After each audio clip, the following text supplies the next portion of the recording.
لا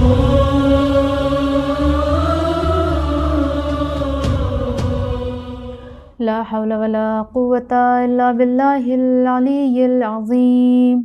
أعوذ بالله من الشيطان الرجيم. بسم الله الرحمن الرحيم. الحمد لله الذي هدانا لهذا وما كنا لنهتدي لولا أن هدانا الله لقد جاءت رسل ربنا بالحق. الصلاة والسلام على تحية والإكرام على النبي الأمي المدني المكي الهاشمي القرشي الأبتهي مولانا ومولى الثقلين إمامنا وإمام القبلتين جد الحسن والحسين أبي الزهراء بالقاسم مصطفى محمد. اللهم صل على محمد وآل محمد وعجل فرجهم. بسم اللہ الرحمن الرحیم. سبحان من لا یعتدی علی اہل مملکته، سبحان من لا یاخذ اہل الارض بالوان العذاب، سبحان الرؤوف الرحیم. اللہم اجعل لی فی قلبی نورا وبصرا وفہما وعلما انک علی کل شیء قدیر. اما بعد فقد قال اللہ تعالی تبارک فی الفرقان الحمید وهو اصدق الصادقین وقولہ الحق. بسم اللہ الرحمن الرحیم. یا ایہا الذین آمنوا اطیعوا اللہ واطیعوا الرسول واولی الامر منکم. صدق اللہ العلی العظیم. اللہم صلی علی محمد وآل محمد وعجل فرجہم. بسم اللہ الرحمن الرحیم. تمام تعریف و توصیف اس پروردگار عالم کے لیے ہے کہ جو بادشاہ حق مبین ہے، وہ پروردگار عالم کہ جو ہماری دعاؤں کو سنتا ہے اور جس نے ہم انسانوں کی ہدایت کے لیے اپنی طرف سے بہترین ہادی و رہنما کا انتظام کیا اور ہمیں ان کی اطاعت کا حکم بھی دیا، اور جن ہستیوں کی اطاعت کا حکم دیا ان کے لیے اللہ نے یہ بھی فرما دیا کہ ہم نے ان کو ہر قسم کی برائی، گندگی اور نجاست سے پاک کر دیا ہے، اور اس طرح پاک کیا ہے کہ جیسے پاک کرنے کا حق ہے، تطہیرہ. تو اس آیت سے یہ بات صاف واضح ہو جاتی ہے کہ اب اگر ان ہستیوں کے قریب ہمیں ہونا ہے، ان سے متمسک ہمیں ہونا ہے، تو ہمیں پہلے خود کو طاہر کرنا ہوگا. کس طرح سے؟ جسمانی اعتبار سے یا روحانی اعتبار سے؟ تو اس کا جواب ہے کہ دونوں اعتبار سے. ہمارا جسم بھی پاک ہونا چاہیے اور ہماری روح بھی پاک ہونی چاہیے، تب ہم ان ہستیوں سے زیادہ قریب تر ہو سکتے ہیں. آج کی اس مجلس میں ہم ایسی شخصیت کا ذکر کریں گے، ایک ایسی شخصیت کہ جس کے نام پر آج یہ مجلس عزا برپا ہو رہی ہے. یہ وہ شخصیت ہے کہ جن کو صرف اہل تشیع نے نہیں، صرف اہل تسنن نے نہیں، بلکہ ہر اس انسان نے مانا ہے کہ جس کے اندر واقعاً انسانیت کا ذرہ بھی موجود ہے. کیونکہ امام حسین علیہ السلام کسی ایک قبیلے سے منسوب نہیں ہیں، آپ کی ذات کسی ایک قوم سے منسوب نہیں ہے، آپ کسی ملک یا کسی اسپیشل کمیونٹی سے بھی منسوب نہیں ہیں، بلکہ آپ کا وجود اقدس عالم انسانیت کے لیے ہے، رول ماڈل ہے، نمونہ عمل ہے.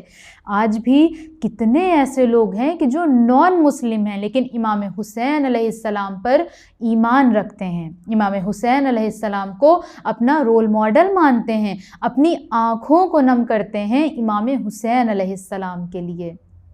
کیونکہ یہ کوئی معمولی شخصیت نہیں ہے، یہ وہ شخصیت ہے کہ جن کے بارے میں رحمت للعالمین خاتم المرسلین سید الانبیاء حضرت محمد مصطفیٰ صلی اللہ علیہ وآلہ وسلم یہ ارشاد فرما دیں کہ حسین منی و انا من الحسین، کہ حسین مجھ سے ہے اور میں حسین سے ہوں. یہ اپنے آپ میں کتنی بڑی حدیث ہے کہ اگر اس میں غور کیا جائے کہ حسین مجھ سے ہے یہ بات تو کلیئر ہے، لیکن میں حسین سے ہوں، اس میں کتنے زیادہ حقائق چھپے ہوئے ہیں. اور ان حقائق کو صرف وہی درک کر سکتا ہے کہ جس کے پاس بینائی ہو، کیسی بینائی؟ ظاہری بینائی نہیں، بلکہ جس کے پاس عقل کی بینائی ہو، عقل کامل ہو، عقل روشن ہو، ایمان ہو، جس کی اسپرٹ پیور ہو، وہی امام حسین علیہ السلام کی ذات کو سمجھ سکتا ہے۔ امام حسین علیہ السلام کو صرف دیکھ لینا اور ان کا نام سن لینا یہ کافی نہیں ہے، ورنہ امام حسین علیہ السلام کو تو ان ظالموں نے بھی دیکھا تھا۔ کربلا وہ سارے ظالم پہنچے تھے، امام حسین کا وجود ان کے سامنے کھڑا تھا، لیکن انہوں نے کیا کیا؟ امام حسین علیہ السلام کو شہید کر دیا۔ کیوں؟ کیونکہ ان کے اندر معرفت نہیں تھی، ان کے اندر شناخت نہیں تھی، ان کے اندر علم نہیں تھا، ان کے اندر ایمان نہیں تھا، ان کے اندر خوف خدا نہیں تھا، اور ان کے اندر رسول اللہ کی پیروی نہیں تھی۔ ورنہ کوئی بھی حقیقی پیغمبر اسلام کا حقیقی پیروکار اگر ہے تو وہ ہو ہی نہیں سکتا کہ امام حسین علیہ السلام سے محبت نہ کرے، انسیت نہ کرے، کیونکہ اہل تسنن، اہل تشیع اور دیگر مذاہب کی کتاب میں بھی ہمیں اس بات کی طرف اشارہ ملتا ہے کہ جس وقت رسول اللہ خطبہ ارشاد فرما رہے تھے تو درمیان میں امام حسین علیہ السلام گر جاتے ہیں۔ آپ ابھی کم سن ہیں، اور کیا کہتی ہے تاریخ کہ رسول اللہ نے اپنے خطبے کو توڑا، ممبر سے اترے، امام حسین کو لے کر آئے، اپنی آغوش میں بٹھایا اور کیا فرمایا؟ اے لوگوں، پہچان لو کہ یہ میرا حسین ہے۔ کبھی اپنے کاندھے پر سوار کیا تو دیکھنے والے نے کہا اے بچوں کیا خوب سواری ہے تمہاری، تو فوراً ہی رسول اللہ نے فرمایا کہ سوار بھی تو بہترین ہے۔ کبھی آپ نے فرمایا کہ ان الحسین مصباح الہدی و سفینۃ النجات، کہ بے شک حسین ہدایت کا چراغ ہیں، ہدایت کا چراغ ہیں اور کشتی نجات ہیں۔ رسول اللہ نے اس بات کو واضح کر دیا کہ امام حسین علیہ السلام کی شخصیت فقط اس لیے نہیں ہے کہ ہم بس ان کا ذکر کرتے رہیں ایک لمیٹڈ وقت کے لیے، کہ ادھر محرم آیا، سفر کا مہینہ آیا، ہم نے 2 مہینہ 8 دن خوب مجلسیں کی، خوب ان کے ذکر کو سنا، اور ادھر محرم سفر گیا ہم نے سب کچھ فراموش کر دیا۔ نہیں، وہ ہماری ہدایت کا چراغ ہیں، ہمیں ان سے ہدایت لینی ہے، ہمیں ان سے درس لینا ہے، کیونکہ وہ اس دنیا میں آئے ہی اسی لیے۔ ان کی اتنی بڑی قربانی، اتنا بڑا سیکریفائز کیا فقط اس لیے تھا کہ بس آج ہم فرش عزا بچھائیں اور بیٹھ کر گریہ و زاری کر لیں اور بس؟ نہیں، بلکہ امام حسین علیہ السلام جب مدینے سے نکلے ہیں اس وقت آپ نے اعلان کیا کہ دیکھو میں کسی فتنہ اور فساد کے لیے نہیں جا رہا ہوں، بلکہ میں امر بالمعروف اور نہی عن المنکر کا ارادہ رکھتا ہوں۔ میرا ارادہ ہے کہ اپنے نانا کی امت کی اصلاح کروں۔ امام نے یہاں پر 2 بات واضح کی کہ کسی فسق و فجور، کسی فساد کے لیے نہیں جا رہا ہوں، اور دوسرا یہ کہ اصلاح کے لیے جا رہا ہوں۔ یہ ہمارے لیے بہت بڑا درس ہے کہ جسے ہمیں اپنی مجلسوں میں اپلائی کرنا چاہیے۔ پہلی بات یہ کہ ہمیں اپنے ممبروں سے کوئی بھی ایسا کلام نہیں کرنا چاہیے کہ جو فتنے کا سبب بنے۔ قرآن کہتا ہے الفتنۃ اشد من القتل، کہ فتنہ قتل سے بھی بڑا گناہ ہے، کیونکہ قتل جب ہوتا ہے تو ایک شخص کا ہوتا ہے، لیکن جب فتنہ پھیلتا ہے تو اس کی زد میں نہ جانے کتنے انسان آ جاتے ہیں۔ اس لیے فتنے کو قرآن نے قتل سے بھی بڑا گناہ بتایا ہے۔ اس لیے ہمیں اپنے ممبروں پر اس بات کا نہایت خیال رکھنا چاہیے کہ کسی قسم کی ایسی بات نہ کریں ہم کہ جس سے فتنہ اور فساد پھیلے۔ اور اگر ہم پھر بھی نہیں مان رہے ہیں کہ نہیں ہمیں تو کرنا ہے، تو پھر آپ مجھے خود انصاف سے بتائیں کہ کیا یہ امام حسین علیہ السلام کے مقصد سے ہمارا مقصد مل رہا ہے؟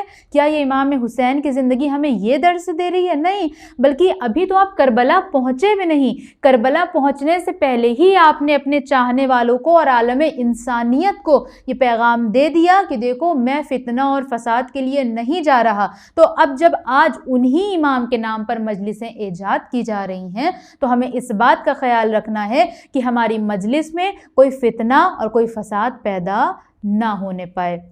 دوسرا آپ نے کیا فرمایا کہ میں امر بالمعروف نہی عن المنکر کے لیے جا رہا ہوں اور اپنے نانا کی امت کی اصلاح کے لیے جا رہا ہوں۔ لہٰذا اپنی مجلسوں میں جو دوسری بات کا ہمیں خیال رکھنا ہے جو بہت امپورٹنٹ ہے وہ یہ کہ ممبر سے نفع بخش باتیں کریں. نفع بخش باتیں ان دا سینس کہ عوام کو وہ باتیں بتائیں کہ جو ان کے کام آ سکے, جو ہمارے خود کے بھی کام آ سکے, جو اس دنیا میں بھی ہمیں فائدہ پہنچائے اور آخرت میں بھی ہمیں فائدہ پہنچائے. امر بالمعروف کریں, نہی عن المنکر کریں, اہل بیت کی تعلیمات سے لوگوں کو آشنا کریں. اہل بیت کے فضائل ہر کوئی جانتا ہے. ایک زمانہ ہوا کرتا تھا کہ جب اہل بیت کے فضائل سے کوئی آشنا نہیں تھا, بلکہ ظلم یہ تھا کہ اہل بیت کے فضائل چھپائے جاتے تھے. کتنی احادیث ہیں آپ نے سنا ہوگا کہ جن کو جلا دیا گیا, کہ جو اہل بیت کی شان میں نازل ہوئیں اس کو جلا دیا گیا. اہل بیت کی شان میں جو رسول اللہ نے احادیثیں فرمائی تھیں اس کو جلا دیا, اور جو بھی فضیلت آپ کی تھی جو راویوں نے بیان کیا ہٹا دیا گیا. لیکن وہی کہ جس کے ذکر کو خود خدا باقی رکھنا چاہے تو اس کا ذکر کبھی نہیں مٹ سکتا. لہٰذا ہمیں اس بات کا خیال رکھنا ہے کہ ہمیں اپنی مجلسوں میں امام کا ذکر تو کرنا ہے, ایسا نہیں ہے کہ آپ کے فضائل نہیں پڑھنے, بٹ مائی پوائنٹ از کہ امام کے فضائل لوگ آج جانتے ہیں. وہ اور زمانہ تھا کہ جب لوگ نہیں جانتے تھے, پابندیاں تھیں, اہل بیت کے فضائل نہیں پڑھ سکتے تھے. لیکن آج کا دور وہ دور ہے کہ ہر کوئی آشنا ہے اہل بیت کے فضائل سے, مگر افسوس کہ تعلیمات سے آشنا نہیں ہے. ہماری ذمہ داری ہے کہ ہم خود بھی تعلیمات حاصل کریں اہل بیت کی اور لوگوں تک ان کے مقصد کو پہنچائیں, ان کی تعلیمات کو پہنچائیں. اچھا آپ یہ دیکھیں کہ اللہ نے ہر دور میں اپنے نبیوں کو بھیجا ہدایت دینے کے لیے, اور جیسا زمانہ تھا اللہ نے ویسا ہی نبی بھیجا, ویسا ہی ہادی بھیجا, ویسا ہی رہنما بھیجا. مثال کے طور پر حضرت ابراہیم کا جو زمانہ تھا بت پرستی کا زمانہ تھا, تو حضرت ابراہیم کے اندر اللہ نے ایسی صلاحیت رکھی کہ آپ اس چیز سے لڑ سکتے تھے. حضرت موسیٰ کا جو زمانہ تھا وہ جادو کا زمانہ تھا, لوگ جادو کیا کرتے تھے, جادوگری کا زمانہ تھا. تو اللہ نے کیا معجزہ دیا حضرت موسیٰ علیہ السلام کو؟ حضرت موسیٰ علیہ السلام کو عصے کی شکل میں ایک ایسا معجزہ عطا کیا کہ جس کے ذریعے جادوگر دیکھ کر یہ سمجھنے لگے کہ یہ کون سا جادو ہے کہ مجھ سے بھی زیادہ افضل ہے. اسی طرح حضرت عیسیٰ کا زمانہ جو تھا وہ بیماروں کا علاج کرنے کا زمانہ تھا. اس وقت طبیب جو تھے ان کی مہارت بہت زیادہ تھی, ان کی جو ڈیمانڈ تھی وہ بہت زیادہ تھی. اللہ نے حضرت عیسیٰ کو ویسا ہی معجزہ دیا کہ آپ کسی مردے کو بھی چھو لیتے تو مردہ زندہ ہو جاتا, کسی بیمار کو چھو لیتے تو اس کو شفا حاصل ہو جاتی. حضرت عیسیٰ کا یہ زمانہ تھا. رسول اللہ صلی اللہ علیہ وسلم کا جب زمانہ آیا تو اس میں شعر و شاعری عروج پر تھی, تو اللہ نے اسی طرح کی فصاحت و بلاغت کے ساتھ قرآن مجید کو نازل کیا. تو ہم یہ دیکھ رہے ہیں کہ جیسا زمانہ رہا اللہ نے ویسا ہی رخ اختیار کیا. اب آج کا جو زمانہ ہے عزیزان محترم, آج کا جو زمانہ ہے اس میں ہر کوئی اہل بیت کے فضائل سے آشنا ہے. ہمیں ضرورت نہیں ہے کہ ہم ایک ایک فضائل بتائیں, ہر کوئی جانتا ہے امام حسین کے فضائل, ہر کوئی مولا کائنات کے فضائل جانتا ہے. ضرورت اس بات کی ہے کہ ہم ان کی تعلیمات سے لوگوں کو آشنا کریں, ان کے مقصد تک لوگوں کو پہنچائیں, کیونکہ یہی ضروری ہے. جیسا کہ میں نے اپنی پہلی مجلس میں عرض کیا تھا کہ کربلا ابتدا کا نام نہیں ہے بلکہ کربلا انتہا کا نام ہے. اور پھر جب ہم اہل بیت کی تعلیمات کا ذکر کریں گے تو وہ تو آٹومیٹک فضائل میں ہی شمار ہوگا نا, وہ تو آٹومیٹک اہل بیت کا ذکر چاہے کسی بھی طرح سے ہو, ذکر تو ذکر ہے, چاہے ہم تعلیمات کی شکل میں کریں چاہے ہم فضائل کی شکل میں کریں, لیکن کوشش یہی کریں کہ ان کی تعلیمات کو پہنچائیں, امت کی اصلاح کرنے کی کوشش کریں, کیونکہ امام نے یہ اعلان کر دیا کہ میں امت کی اصلاح کے لیے جا رہا ہوں. اس کے علاوہ امام حسین علیہ السلام کی زندگی سے جو ہمیں درس ملتا ہے وہ یہ کہ اپنی زندگی میں کبھی بھی ذلت کو ایکسیپٹ نہ کریں. کس طرح سے کہ جس وقت امام حسین علیہ السلام کے سامنے بیعت کا تقاضا آیا, آپ جانتے تھے کہ کیسا فاسق و فاجر انسان ہے, میں اس کی بیعت کروں گا. آپ نے اس کی بیعت نہیں کی اور یہ اعلان کر دیا کہ ہیہات من الذلہ, کہ ذلت ہم سے دور ہے, ذلت ہرگز ہمارے قریب نہیں آ سکتی. اور شاید اسی لیے آپ نے فرمایا کہ ذلت کی زندگی سے عزت کی موت بہتر ہے. یعنی اگر آپ تصور کریں کہ اگر امام یزید کی بیعت کر لیتے تو وہ زندگی کوئی زندگی ہوتی؟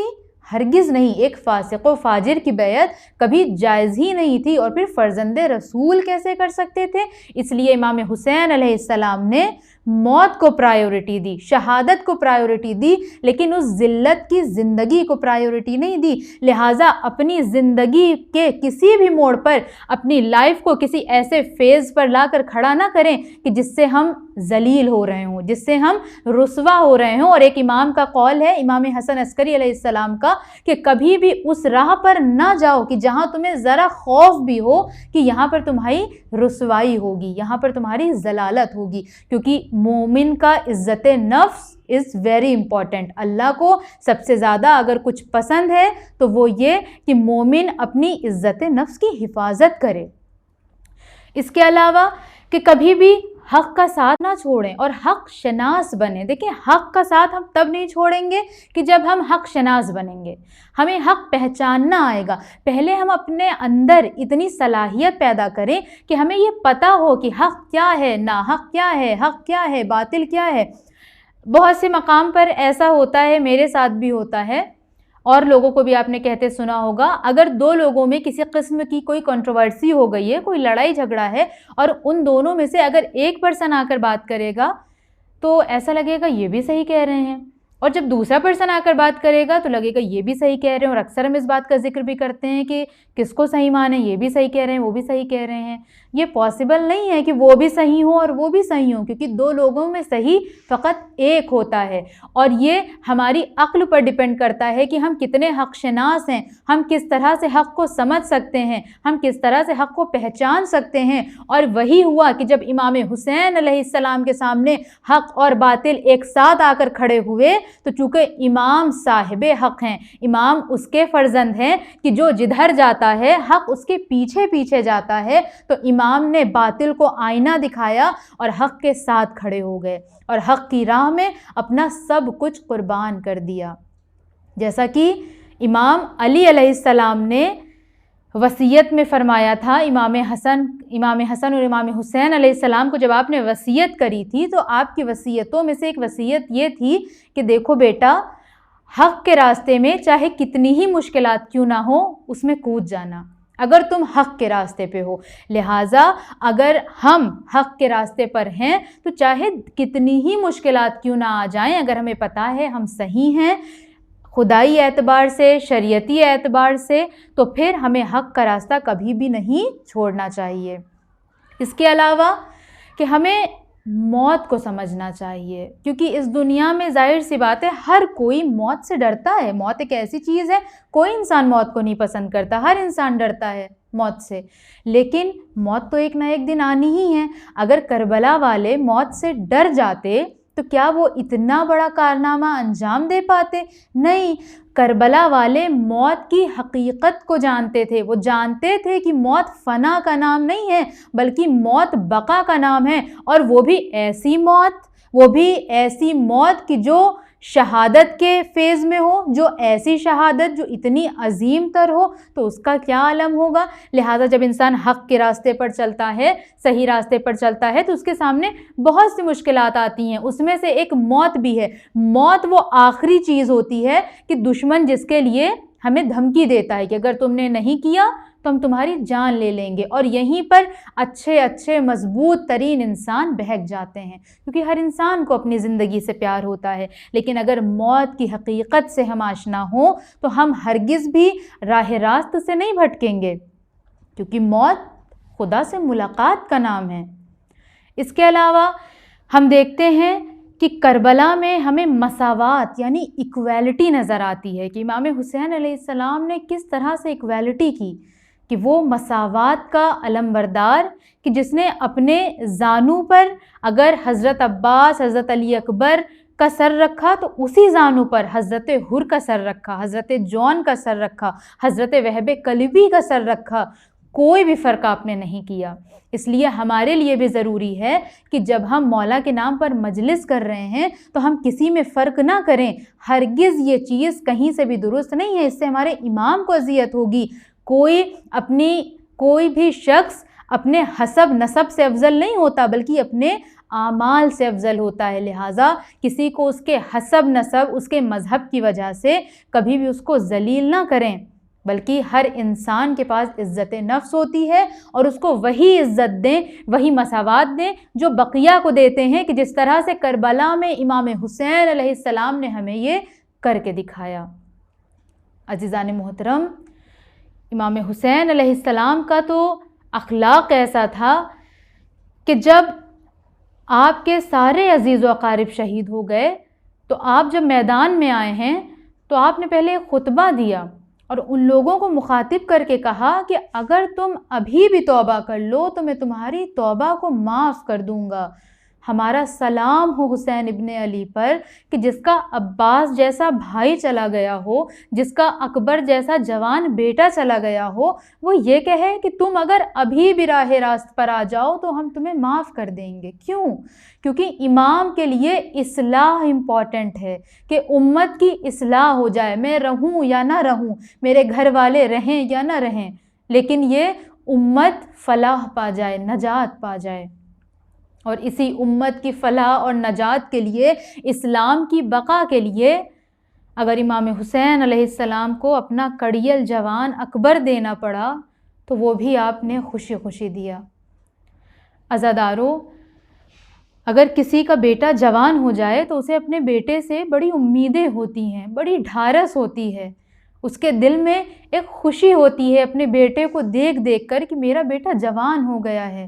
مگر اللہ رے حسین کی غریبی کہ ادھر بیٹا جوان ہوا اور آ کر اپنے بابا سے موت کی اجازت مانگ رہا ہے۔ امام حسین نے فرمایا، اے اکبر، مجھ سے زیادہ حق تمہارے اوپر تمہاری پھوپھی کا ہے، لہٰذا جاؤ ان سے اجازت طلب کرو۔ حمید ابن مسلم کہتا ہے کہ میں دیکھ رہا تھا کہ خیموں میں ایک خیمہ ایسا تھا کہ جس کا پردہ کبھی اٹھتا تھا کبھی گرتا تھا، کبھی اٹھتا کبھی گرتا، اور اس طرح سے حضرت علی اکبر خیمے سے نکلے ہیں کہ جس طرح کسی جوان کی لاش نکلتی ہے۔